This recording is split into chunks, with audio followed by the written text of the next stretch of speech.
One day, in the midst of what seemed an endless journey, I was walking along the path when I encountered another traveller sitting by the way. He looked up as I approached and smiled an open, friendly smile. His face seemed familiar, and his eyes expectant as he beckoned me to rest on the perch beside him. Now I have seen many people on this road before, have travelled with many, lost even more. But for some time I had been on my own. Tired and dreary, I was thankful to not be alone for the moment. "Where are you going?" he asked. And the question surprised me, because on this straight and narrow path there was but one way to go. "Towards the King," I answered. "This is the only way." It was a truth that I knew fully, but the traveller seemed to be expecting something more that I should say. The traveller surveyed me and sadly shook his head. "You do not look like someone who's going to see the King." I flushed with embarrassment and looked down at my rags. I had been given brand new clothes at the beginning of my journey, but the straight and narrow path is a difficult path to follow. Sometimes I had gone astray, and the purity of the white linen had been tarnished along the way.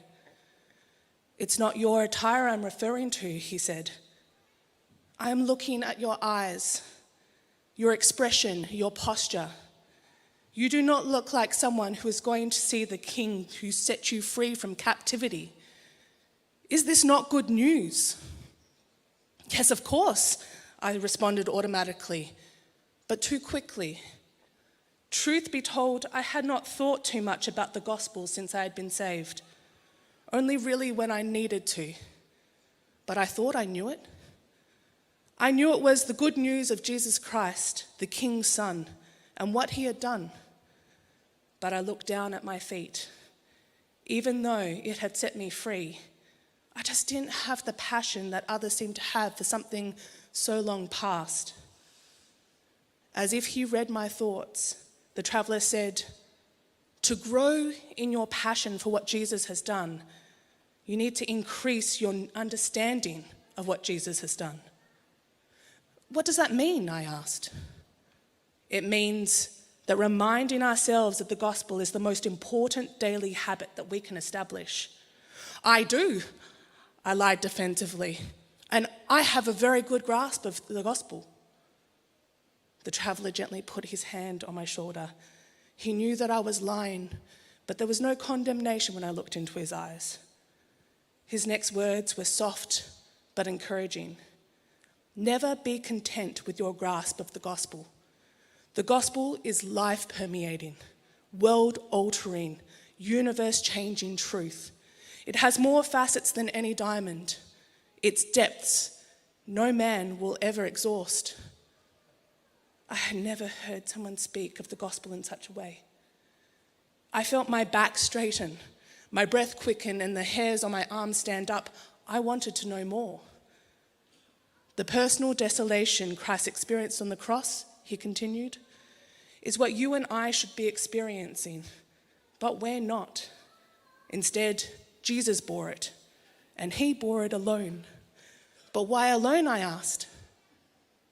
"He's alone so that we might never be alone, especially on this path." Walls inside me broke, and tears began to stream down my face. Tears of amazement. I no longer felt tired, I felt renewed. The traveller stood and held out his hand to help me stand again. His smile beamed down at me, and there was such truthful kindness in his eyes. "You look like something has sparked within you." "Yes," I exclaimed. "Something has, and I think I'm ready to continue going now." "Before you go," he says, "of first importance. The King's words tell us that while there are many different callings and many possible areas of service in his kingdom, one transcendent truth should define our lives.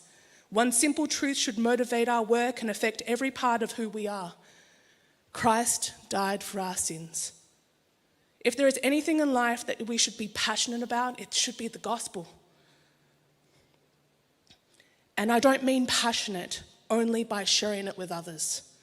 I mean passionate in thinking about it, dwelling on it, rejoicing in it, allowing it to colour the way we look at the world.